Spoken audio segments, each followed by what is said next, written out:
think we're on. Ready? Yeah. Do we keep these out or? Yeah. It's like casual. Dude, you're like a pro. What? With the camera. Oh. It's like ready to go. Yeah. Why not? Why not? All right. So. What's up, YouTubers? It's Nick here with Real Talk with Nick, and today I have a special guest for the Therapist Corner. This is my friend Mercedes. If you can introduce yourself, she's a licensed clinical social worker, and we're here to feature her. And if you're a parent out there, you definitely need to listen to this interview because she's amazing. So introduce yourself. Cool. Thank you so much, Nick, for having me on. I am Mercedes SAMUDIO, like Nick said, and I am a licensed clinical social worker and parent coach. And my main mission in life is to end parent shaming. And what I really like doing is empowering parents to feel more confident in their parenting identity, in the way that they're raising their children, as well as to help professionals who work with parents to also feel more confident in building those connections with the parents that they work with. Right. So your clientele then is straightly parents? Yes, it is. Yes. Okay. So as a parent coach, I work really closely with parents in collaboration with them. So I don't tell them what to do, but I get to know who they are and how they see the world, right, so that way they can build more confidence in their own unique parenting strategies, and so they can use those parenting strategies to reconnect with their child and create a family that feels whole and authentic to them. Yeah. So a lot of parents will usually send their kids to see a therapist. Correct. Why should parents themselves meet with a professional? So I'll say this, I'll take out the should idea, because I think the idea is that we really want to create whole families. And so I think that sometimes kids do need their own therapist, someone that they can just kind of talk to and share their ideas with.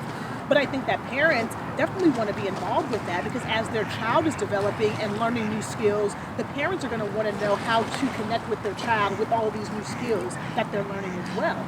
Yeah. You know? And what are some of the issues that you see often in your practice, with the parents coming in with? So a lot of my parents come in with behavioral stuff. So their kid is either doing not so well in school, or their kid is not doing so well with other peers. I see, unfortunately, a lot more cyberbullying and cyber kind of device stuff happening amongst peers that parents come in for. And then also a lot of the time parents will come in because they'll say, well, the school is really, pressuring me to get my kid some help, but I feel like I really need some support too as a parent.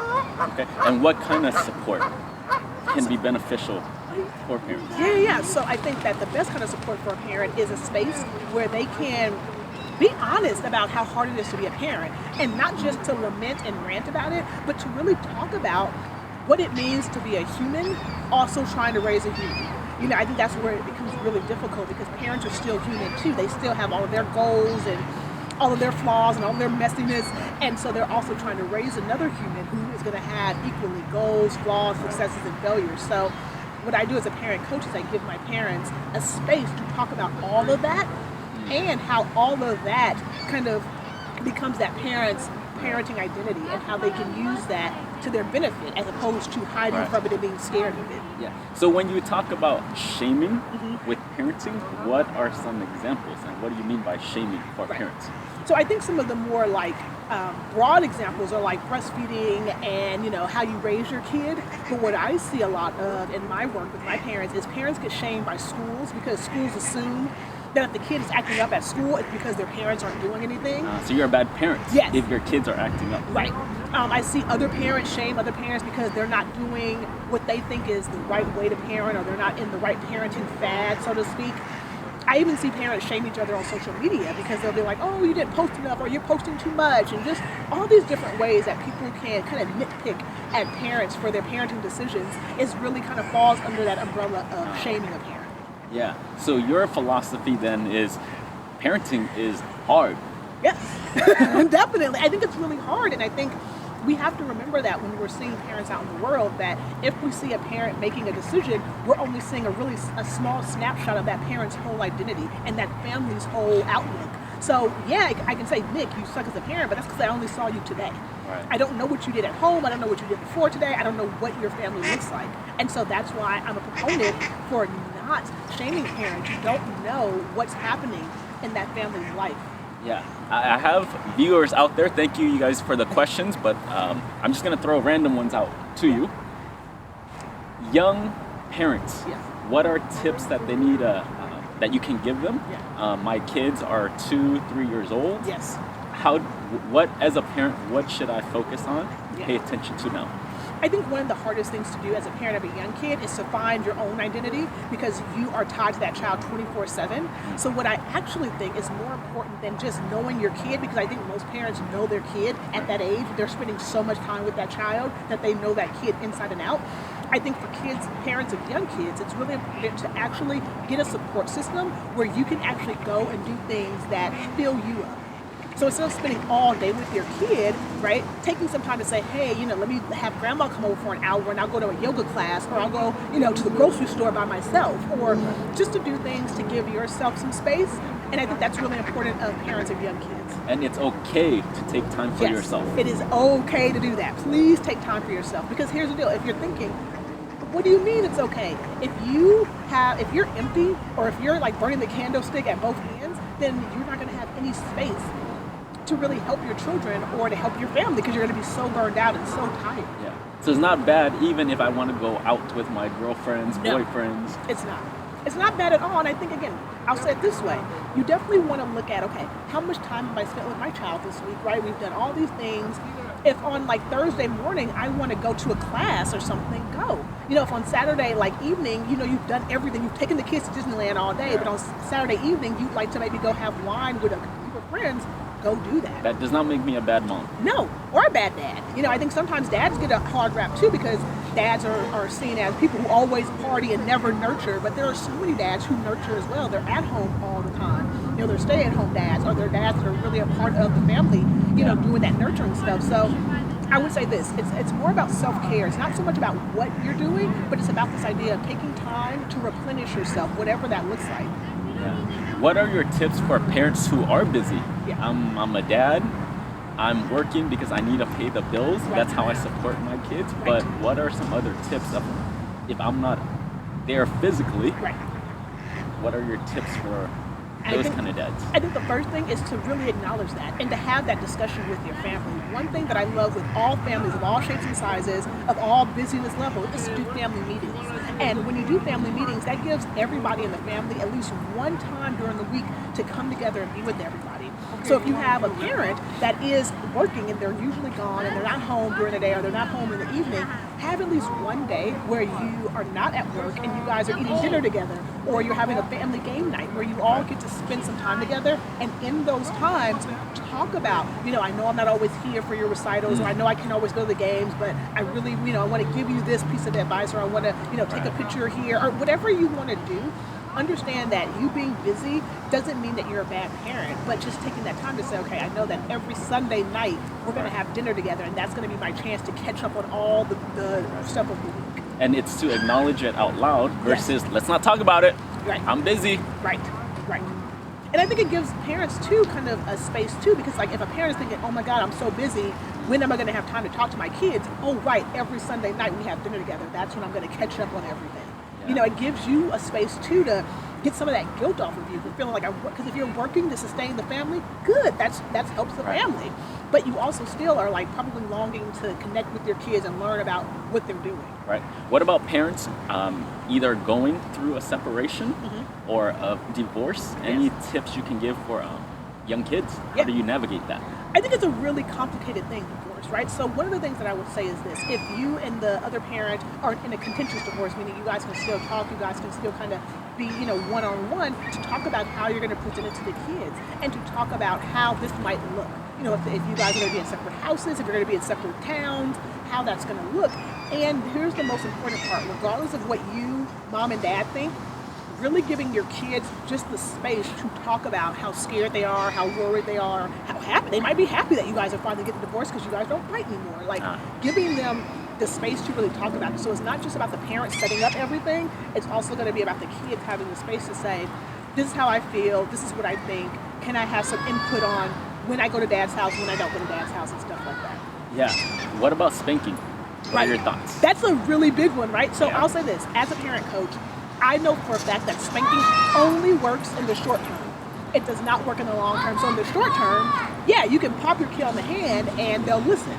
But then you have to think about, okay, long term, what is my kid learning? Are they learning that if I hit them, they have to stop? Or are they learning internally that this is not the right thing to do? I don't want to do this. For me, what I really encourage my parents to do more so than ever is to teach their kids this behavior is not acceptable. Why? So that way it becomes part of that kid's internal understanding of the world. Right. How do you argue or do conflict resolution? Do you do that in front of your kids? Yeah. Do you talk about it? Any tips for parents who, when they bicker, how do you handle that? Are you talking about when parents argue with each other or when parents argue with their kids? Argue with each other. When the parents argue with each other? Like, should you do that? Should you not do that? Right. Should that be hidden? Right. So I think here's the deal. We're human, and sometimes arguments start wherever in the house. So yeah, you could try to say we're not going to argue right now. You could try that. But if you and your partner start to argue, be really mindful that there are kids around. And if the kids hear it, do not assume if the kids are sleeping or outside, they don't know. If the kids come to you and say, Mom and Dad, we heard you guys arguing. What was that about? You can say, it's not about you guys. We weren't arguing about you, and we don't want to tell you the topic of our argument. However, you can let us know how you felt, or you can let us know what you heard, and hold that space for them, so that way the kids can say, we don't like it when you guys argue, or we heard you call Dad this, or we heard you call Mom that. Yeah. And you guys can address that. You don't have to address the topic that you and the partner were arguing about, but you can address what your kids heard. Right. So you don't have to give all the details, adult business. Right. Keep that Right.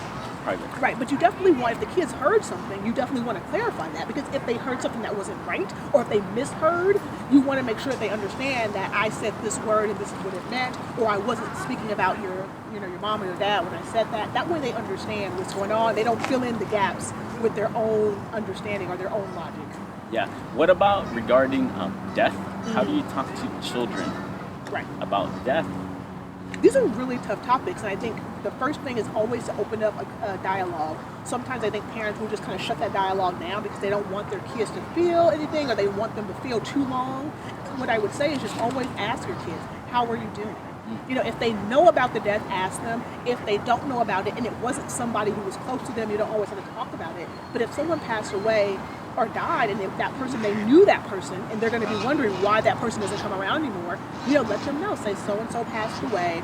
Oh, why? Well, so-and-so was very sick, and then they had to go. And then let your kid talk about where they're at, as opposed to telling your kids what to think. You let them talk about where they're at and kind of let them lead that discussion. Yeah. What about parents of teenagers? Right? They're going through a crazy transition time. What are common mistakes that parents make? Right. And what can they do just to shift it now? So I think, honestly, be honest about the fact that it's going to be hard. Like I tell parents all the time, do not think that no matter how your kid was when they were younger, that going through adolescence is going to be anything other than very difficult. And there's only one reason why. It's not because you're a bad parent, and it's not because you have a bad teenager. It's because they're going through a huge shift in their biology, because they're going through puberty, and a huge shift of their emotions because of the hormones, and in a huge shift of their social understanding of the world, because now they're tasked with thinking more. They're in a developmental part of their brain where they're thinking more and they're trying out more things. So instead of thinking I'm a bad parent or my kid is a bad kid, think my kid is going through a huge developmental shift right now. Right. And so what can you do to be a facilitator and a guide for that? Right.